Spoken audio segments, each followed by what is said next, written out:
Vidas Secas foi um filme dirigido e roteirizado por Nelson Pereira dos Santos. Fala sobre a luta diária por comida e trabalho de uma família pobre do Nordeste, que buscava sobreviver e resistir às dificuldades do meio seco em que vivem.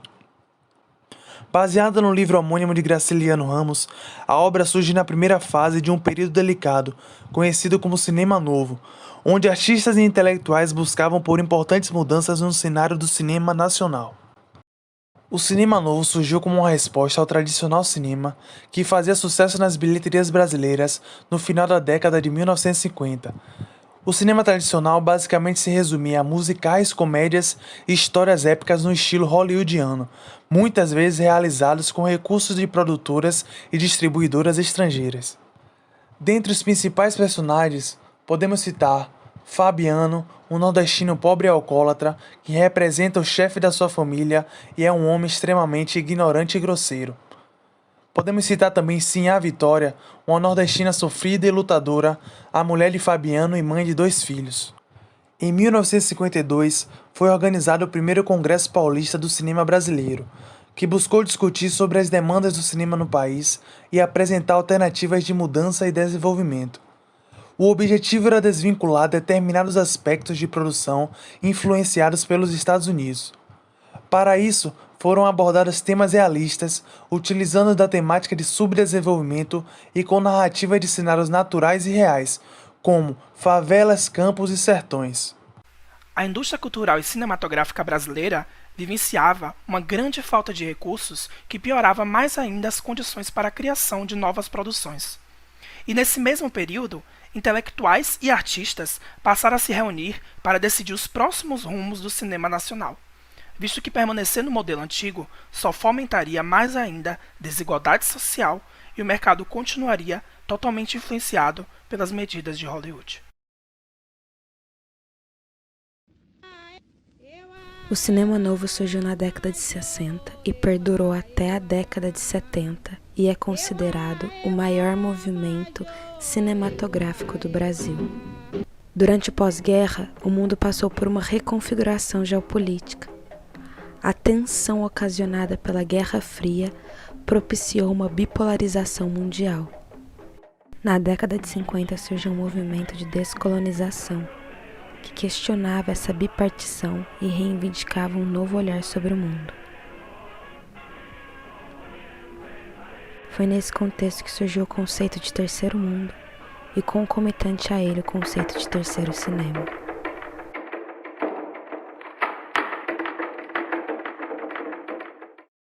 De modo bem sucinto, o terceiro cinema foi um movimento mundial de proposições políticas e estéticas que surgem em paralelo ao diálogo da descolonização. O que se pretendia era traçar uma trajetória distinta do primeiro cinema, relacionada ao sucesso cultural de Hollywood, e o segundo cinema, compreendido como obras autorais. Um marco importante nesse período do Brasil é o Manifesto Estética da Fome, escrito em 1965 por Glauber Rocha.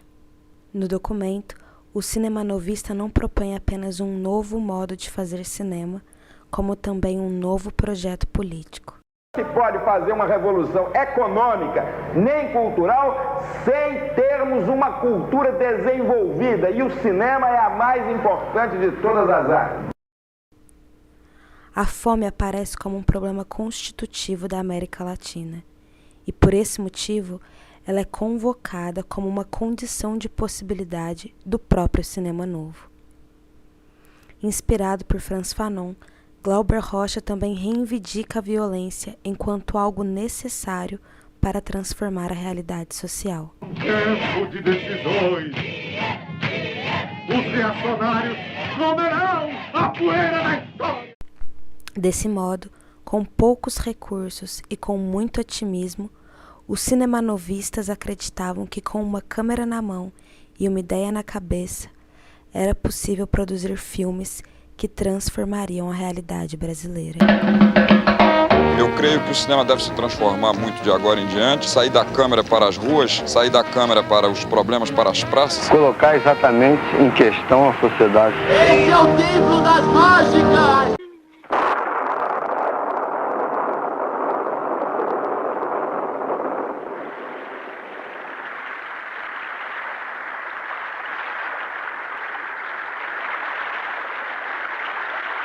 No som, temos características próprias que intensificavam as questões sociais, políticas e econômicas.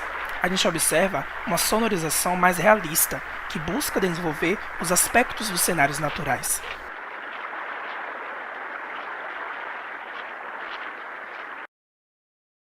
Em vários momentos, a luz do filme é estourada, dando a entender o apagamento dos personagens que se confundem com a paisagem.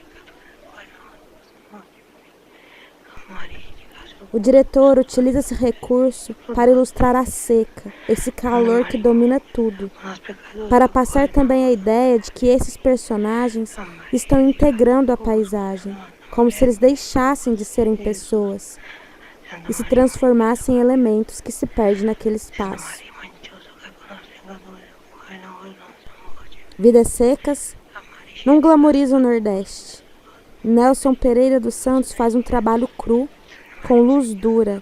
O filme é ríspido, com pouca trilha sonora, triste e feio, que representa muito bem a estética da fome. Vai pegar fogo. Não adianta esperar.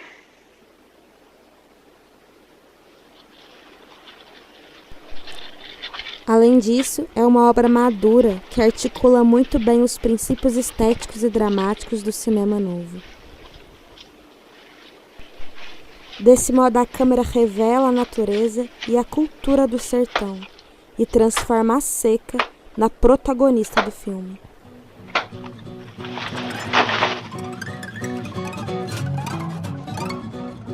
Os diálogos do filme são curtos. As subjetividades dos personagens são refletidas pelas situações de vulnerabilidade, o que acaba afetando no psicológico da família. Mostram a perspectiva de esperança, onde ainda existe força e vontade para buscar uma vida melhor, mesmo que ainda sejam invisíveis para a sociedade. Ainda na questão do som, podemos perceber uma quase ausência de música. Em poucas situações, ouvimos sons que não sejam relacionados ao cenário, à fauna e à flora local. Essa ausência de música induz a gente a estabelecer reflexões sobre a realidade dura apresentada, gerando uma angústia e estagnação. Dificilmente a alegria surgia, como, por exemplo, quando a chuva chegava e gerava esperança. Os diálogos do filme são curtos, principalmente entre os membros da família de Sinhá Vitória. As conversas geralmente acontecem em casos específicos, quando estão juntos dentro de casa ou em outros casos isolados. E essa falta de diálogo é proposital, visto que permite observarmos que a vida dessas pessoas é brutalizada pelo clima semiárido, ausência de água e questões de trabalho.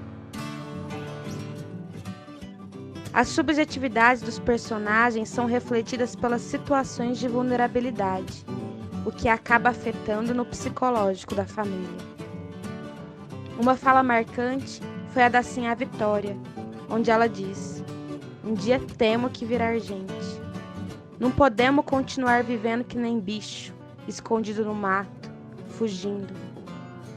O que mostra uma perspectiva de esperança, onde ainda existe força e vontade para buscar por uma vida melhor, mesmo que ainda sejam invisíveis para a sociedade. Vidas Secas é um filme que retrata a realidade de milhares de pessoas, até os dias de hoje. Pessoas que vivem no interior, em regiões semiáridas, que são totalmente invisíveis para o governo e para a sociedade. A única coisa que resta para essas pessoas é orar, partir para a fé que os carrega. É exatamente o que acontece em uma das cenas onde a Sinhá Vitória ora pela janela e Fabiano a manda pegar fogo para esquentar os cactos para alimentar o gado, que nitidamente também passam fome. A cena da cachorra-baleia morrendo foi uma das mais fortes, pois observamos um animal que sempre esteve do lado da família, ajudando a caçar para matar a fome, desaparecer num piscar de olhos. Foi forte ver o Fabiano apontar a arma e atirar nela.